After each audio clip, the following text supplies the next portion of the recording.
Defiance rising. The Grand Council chamber of the Galactic Alliance had never been so silent. 24 species, representing the most advanced civilizations in the known galaxy, sat in stunned disbelief as Admiral Zathos finished his report. The holographic display at the center of the chamber showed the remains of the Procyon defense fleet, once comprising over 300 vessels, with the most sophisticated technology available, now reduced to scattered debris. The Scourge breached our quantum shields as if they weren't even there, Zathos said, his voice carrying the weariness of 3 days without rest. The Admiral's iridescent scales had dulled with stress, and his typically proud posture had given way to a defeated slump. We've lost 16 systems in the past month alone. At this rate, the core worlds will be compromised within a standard cycle. High Counselor Lyra, the willowy representative of the Elysian Dominion, spoke first. This is impossible. Our predictive algorithms assured us the Scourge would require decades to develop countermeasures to our shield harmonics. Algorithms can't account for the unknown, Counselor, Zathos replied. The Scourge are evolving faster than anticipated. They're not just adapting to our weapons. They're turning them against us. The chamber erupted into a cacophony of worried voices. Species that had been bitter rivals only months ago now shared the same existential fear. The Scourge, a hive-minded collective of biomechanical entities that had emerged from the galactic rim, had systematically dismantled every defense the Alliance had deployed. Grand Arbiter Cole, the eldest member of the Council and representative of the silicon-based Tarax, raised all 4 of his crystalline appendages for silence. The chamber quieted immediately. There is one option we haven't considered, Cole said, his voice resonating with the distinctive harmonic overtones of his species. The exploratory vessel Luminous Seeker recently returned from uncharted space beyond the Perseus Void. They discovered an inhabited world, primitive by our standards, but with unusual technological development. The holographic display shifted to show a blue-green planet orbiting an unremarkable yellow star. Humans, said Cole, a singular species that evolved on a high-gravity death world. They haven't even unified their planetary government, yet they've developed rudimentary spaceflight and colonized their immediate system.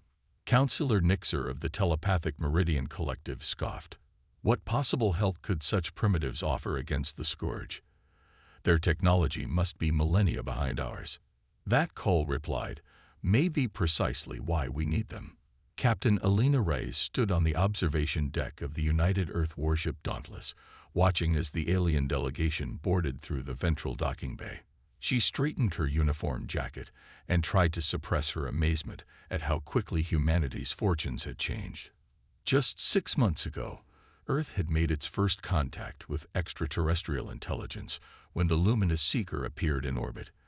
The revelation that humanity was not alone in the universe had initially triggered panic, then wonder, as the Alliance representatives explained the vastness of galactic civilization.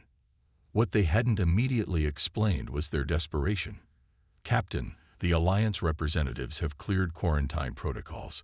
Lieutenant Commander Jackson reported from behind her. They're requesting immediate audience in the conference room.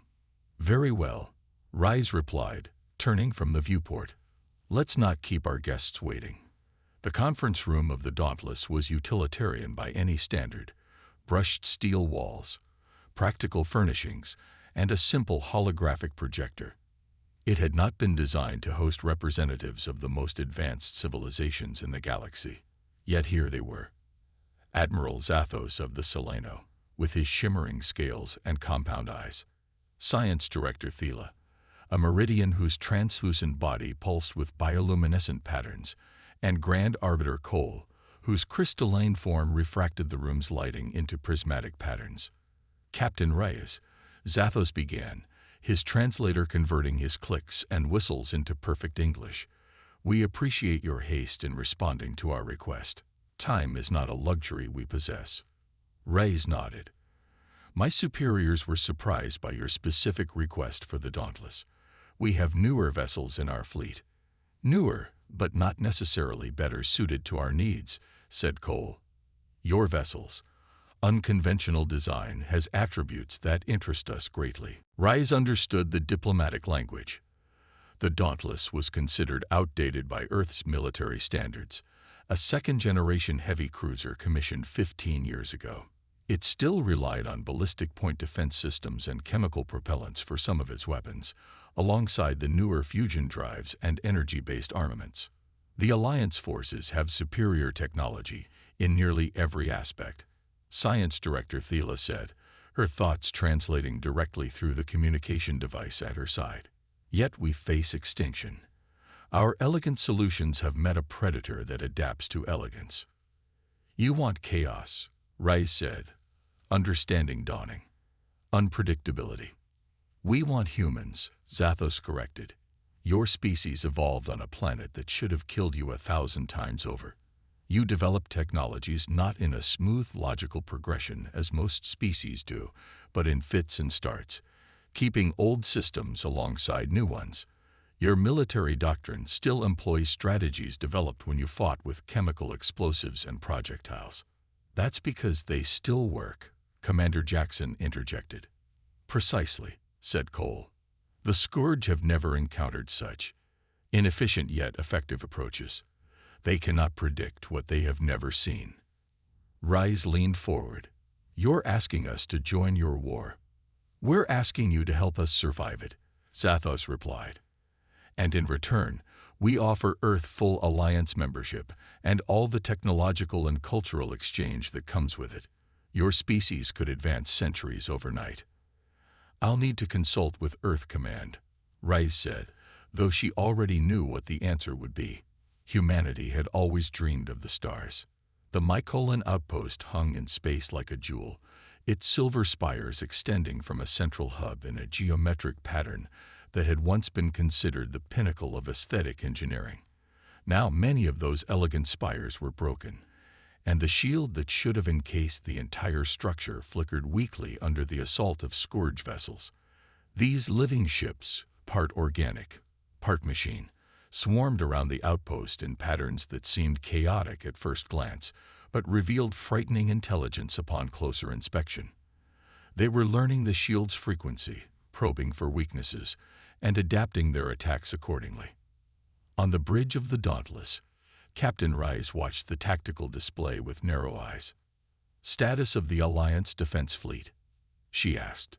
12 vessels remaining, Captain, reported Lieutenant Zhang from Tactical.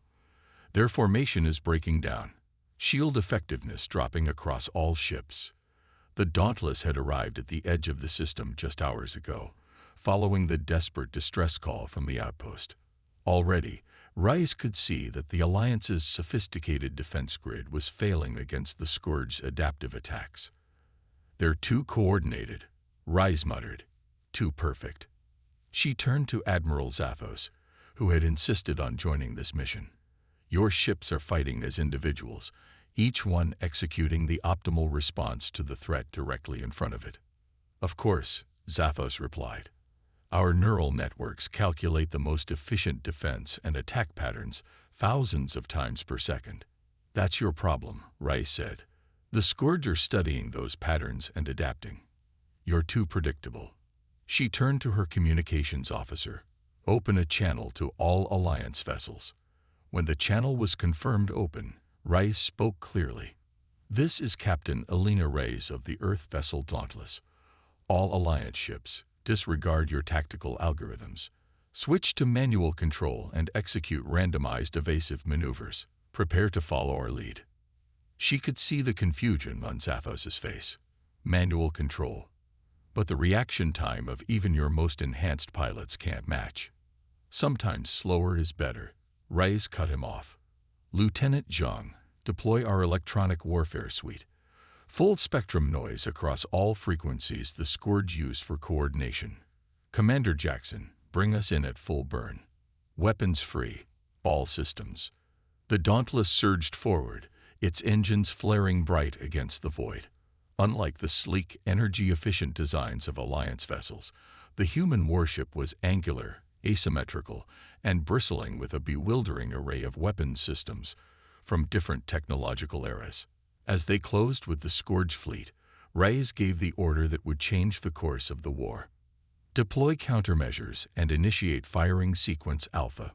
Let's show them what primitive technology can do. The space around the Dauntless erupted with chaff and electromagnetic pulses, ancient countermeasures that confused sensors designed to detect far more sophisticated defenses. And then the ship's weapon systems engaged. Railguns accelerated metal slugs to relativistic speeds. Point defense turrets spat streams of depleted uranium rounds that shredded the organic components of scourge vessels. Missile batteries launched swarms of tactical nuclear weapons with unpredictable flight paths. Most shocking to the watching Alliance commanders was the effect of these supposedly obsolete weapons. The Scourge, which had evolved defenses against the most advanced energy weapons in the galaxy, had no answer for kinetic impacts that tore through their hulls or radiation that corrupted their biological components. "Impossible," whispered Zathos as he watched Scourge vessels, which had shrugged off the Alliance's most powerful attacks, being systematically dismantled by human weaponry. "No," Reyes corrected him with a grim smile. "Just human." In the aftermath of what would later be called the Battle of Mycalin, Captain Reyes stood again in the observation deck, watching Alliance repair crews working alongside human engineers to salvage what they could from the outpost. The Dauntless had suffered damage, its port side scarred by Scourge weapons that had finally begun to adapt to human tactics in the final phase of the battle. But it had held. Admiral Zathos approached, his movements more fluid than before, as if a great weight had been lifted. "The Council has reviewed the battle records," he said. "They've authorized me to request more human vessels, as many as your planet can spare." Reyes nodded. "Earth will answer the call. But this was just one battle, Admiral. The Scourge will adapt to our methods too, given time." "Then we must ensure they don't have time," Zathos replied. "Your approach to warfare, it's unlike anything in our historical records. You don't seek perfection. You embrace redundancy, contingency, even chaos. That's because humans evolved in chaos," Reyes said, turning to face the alien admiral. "We've spent our history fighting against nature, against each other, against extinction itself. We don't expect perfect solutions because we've never had that luxury." Zathos's compound eyes reflected the stars outside. "Perhaps that's what the galaxy needs now. Not the perfection we've sought for millennia, but the beautiful chaos that forged humanity." As if to emphasize his point, a human engineer nearby struck a malfunctioning Alliance device with the handle of a wrench. The device immediately hummed back to life, prompting looks of shock from nearby Alliance technicians. "Percussion maintenance," Reyes explained with a smile. "Sometimes, Admiral, the oldest solutions are still the best." The human warship Dauntless had arrived, and with it, the first real hope the Galactic Alliance had known since the Scourge appeared. But Captain Reyes knew this was just the beginning. The real test would come when the Scourge launched their inevitable counterattack. And when they did, humanity would be ready with something the enemy could never predict: the Salvation Protocol. The Salvation Protocol. The laboratory aboard the Alliance flagship Celestial Harmony buzzed with activity as scientists from a dozen species crowded around tables laden with human technology. What had once been dismissed as primitive now commanded their full attention. Science Director Thela moved between workstations, her translucent form pulsing with excitement as she observed her colleagues' progress.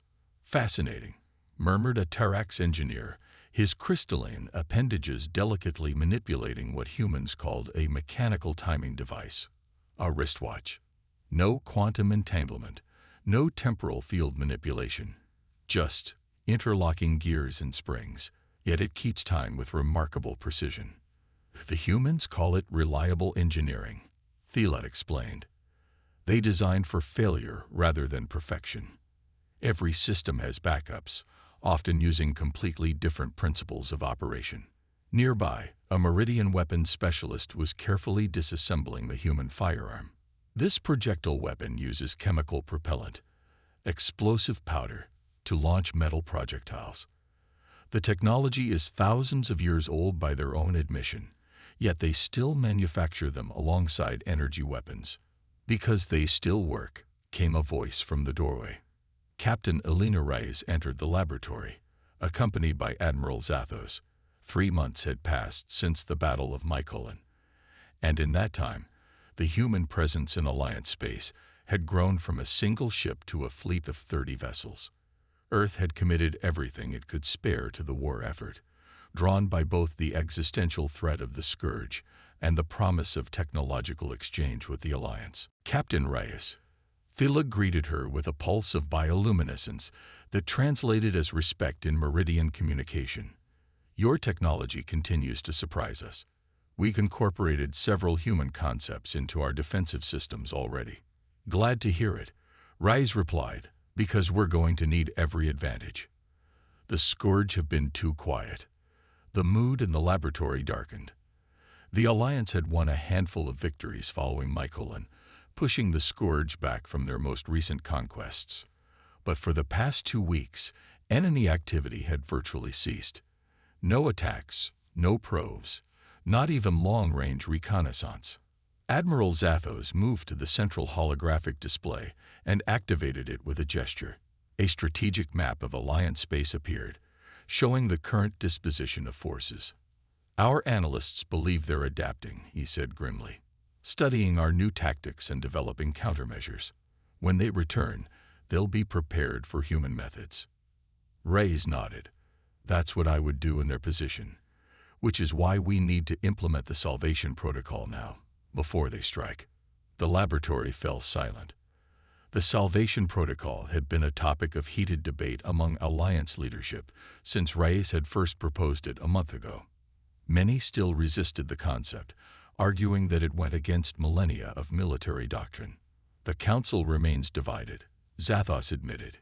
Implementing the protocol would require fundamental changes to our command structure, our tactical doctrine, even the design philosophy of our vessels.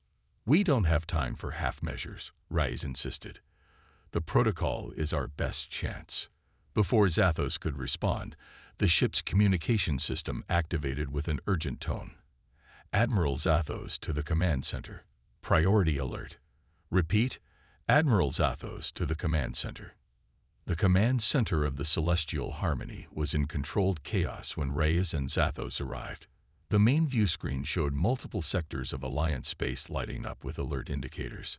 Simultaneous attacks across 17 systems, reported the tactical officer, her feathered crest standing rigid with tension.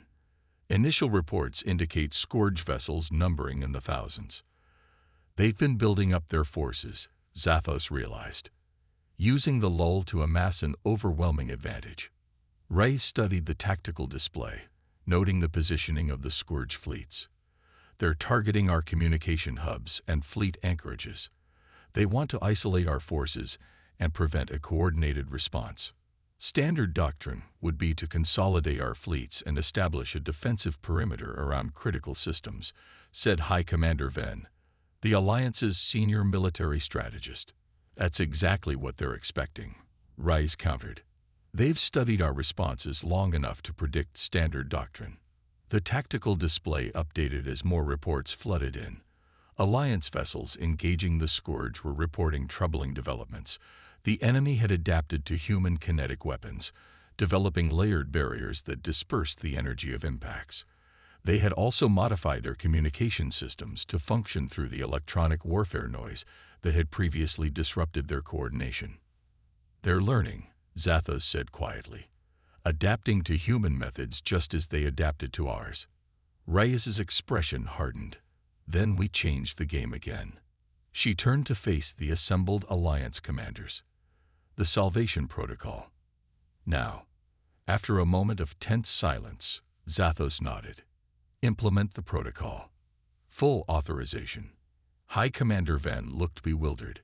Admiral, with respect, the protocol hasn't been fully tested. It's been tested for thousands of years, Reyes interrupted. Just not in space. Zathos gave the formal command. All Alliance vessels and installations. This is Admiral Zathos. Authorization Omega-7 Delta. Implement salvation protocol immediately. Acknowledge and execute. Across Alliance space, commanders received the unprecedented order. Some hesitated, others complied immediately. But within minutes, the greatest change in galactic military history began to unfold. In the Procyon system, one of the hardest-hit regions, Alliance Commander Lyrax watched in astonishment as his elegant battle formation dissolved into what appeared to be complete disorder. The Salvation Protocol had rewritten the rules of engagement that had governed Alliance warfare for millennia. Instead of each ship functioning as an individual unit executing optimized tactical algorithms, vessels were now grouped into what humans called battle teams, with specialized roles.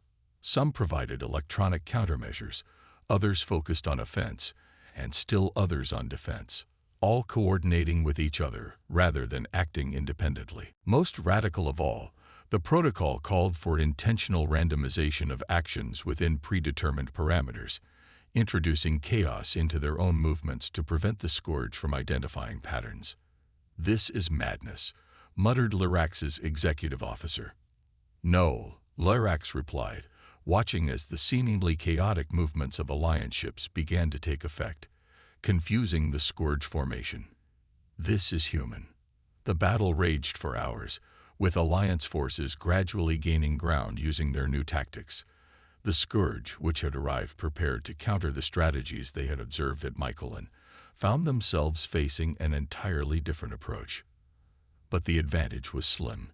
The Scourge's numerical superiority and their rapid adaptation were beginning to tell. Across multiple systems, Alliance commanders reported similar situations, initial success followed by the Scourge beginning to adapt once more. Aboard the Celestial Harmony, now positioned at the heart of the Alliance's defensive network, Captain Rice watched the battle telemetry with growing concern. "They're adapting faster than we anticipated," she admitted to Admiral Zathos. "The protocol is working, but not well enough." "We need more time," Zathos replied. "Our shipyards are working to implement the modifications you suggested, but they won't be ready for weeks." Rice shook her head. "We don't have weeks." She moved to the communication station. "Open a channel to Earth Command, Priority Alpha." When the channel was established, Rice spoke clearly.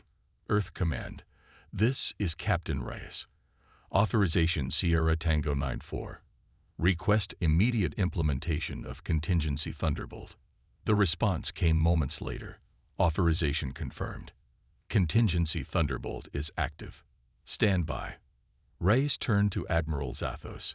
"There's one part of the Salvation Protocol I didn't fully explain to the Council." Before Zathos could question her, the tactical officer called out in surprise. "Multiple fold space signatures detected. Hundreds of them." The view screen shifted to show ripples forming in the fabric of spacetime, the telltale sign of vessels emerging from faster-than-light travel. As the ripples stabilized, ships began to appear. Human ships. Not dozens, but hundreds. "What is this?" Zathos asked, his scales shifting color in shock.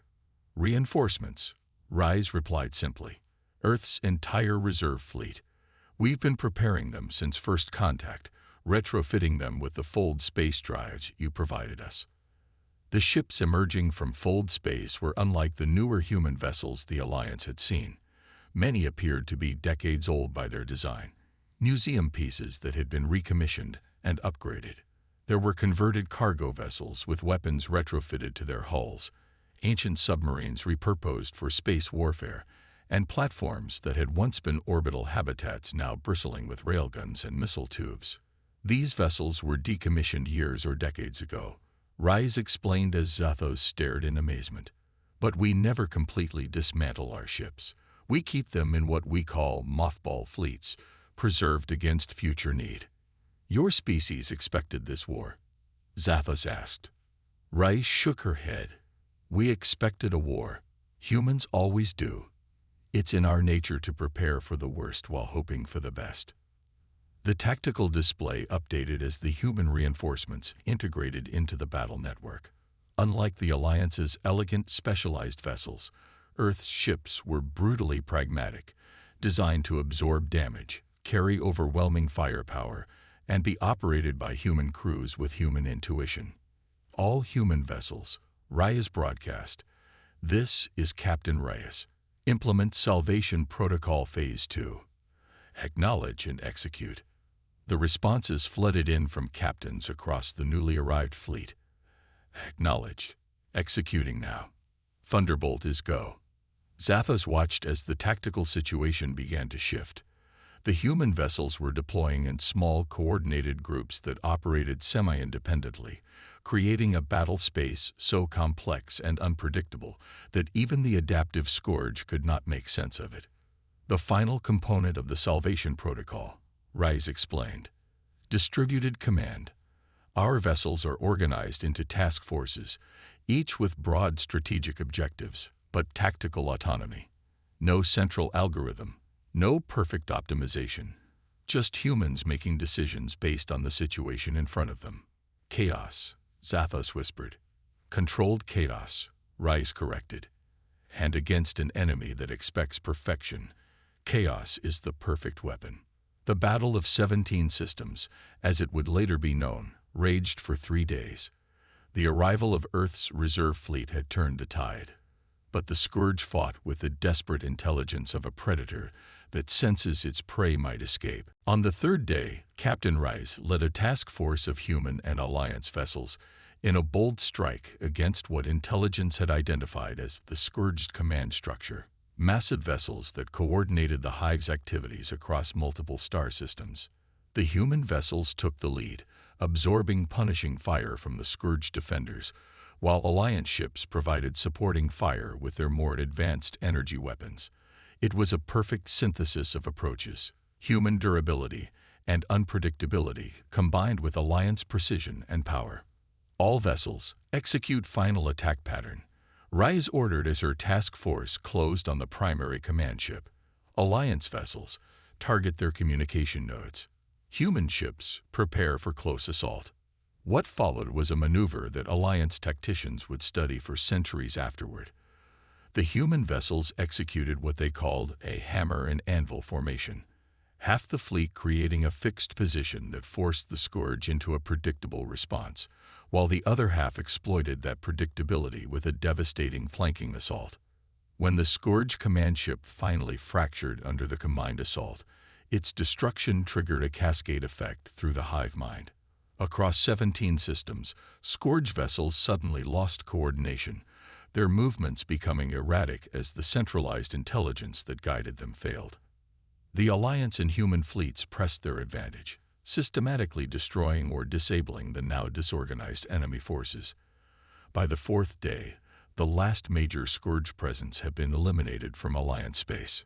6 months after the Battle of 17 Systems, Captain Elena Reyes stood in the Grand Council chamber of the Galactic Alliance, no longer as a visitor, but as humanity's first official representative. The chamber had been rebuilt since she had first seen it, incorporating elements of human design alongside the traditional Alliance architecture. Structural reinforcements were visible rather than hidden, and redundant systems were prominently displayed rather than elegantly concealed, a physical manifestation of the philosophy that had saved the Alliance. Grand Arbiter Call's crystalline form caught the light as he addressed the assembled representatives.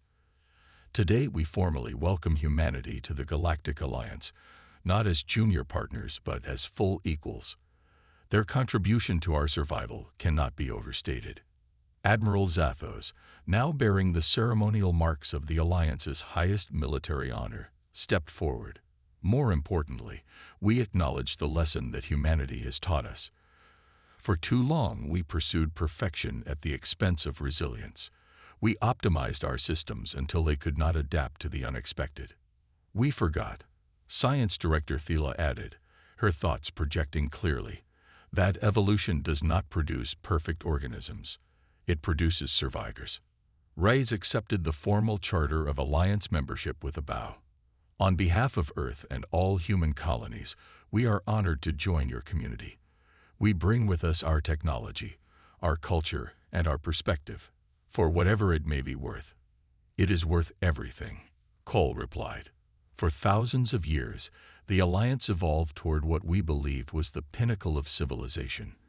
Perfect efficiency, perfect harmony, perfect predictability. We nearly engineered ourselves into extinction. Humans remind us, Zathos continued, that there is strength in imperfection, in redundancy, in the chaos that breeds innovation. As the ceremony concluded, Rhys found herself on one of the council chamber's observation balconies, looking out at the rebuilt Alliance capital. Ships from dozens of species moved through the sky, including the distinctive profiles of human vessels now permanently assigned to Alliance defense. Admiral Zathos joined her at the railing. Your ships are already being copied, you know. Not just their weapons, but their design philosophy. The next generation of Alliance vessels will incorporate human concepts of redundancy and adaptability. And Alliance shipyards are helping us build faster-than-light drives for our entire fleet, Rhys acknowledged. A fair exchange. More than fair, Zathos replied. Your people saved us from extinction. Rhys shook her head. We just helped you remember something your civilization had forgotten. Sometimes the old ways still have value. Sometimes the crude solution is the one that works. Below them, a team of engineers, human and Alliance working side by side, struggled with a malfunctioning power relay. After several minutes of sophisticated diagnostic attempts, one of the humans shrugged, picked up a wrench, and gave the device a solid strike. It immediately hummed back to life. Percussion maintenance, Rhys said with a smile. Some things never change. Zathos's scales rippled with amusement. Perhaps that's the most important lesson humanity has taught us. Change is not always progress, and progress is not always improvement. Sometimes survival means remembering where you came from. As they watched the combined team continue their work, Rhys reflected on how far both their civilizations had come. The Alliance had embraced human pragmatism and adaptability, while humanity had gained access to technologies that would have taken centuries to develop independently. The Scourge remained a threat on the fringes of known space, but they now faced a unified force that combined the best aspects of all its member species. And at the heart of that new approach to galactic security was a protocol born from humanity's long history of survival against the odds. The Salvation Protocol, a reminder that in a universe full of unknowns, the ability to adapt and survive would always triumph over the pursuit of perfection. What had begun with the arrival of a single human warship had evolved into something neither civilization could have achieved alone. A future where the elegant and the crude, the perfect and the practical, stood together against whatever challenges the galaxy might present.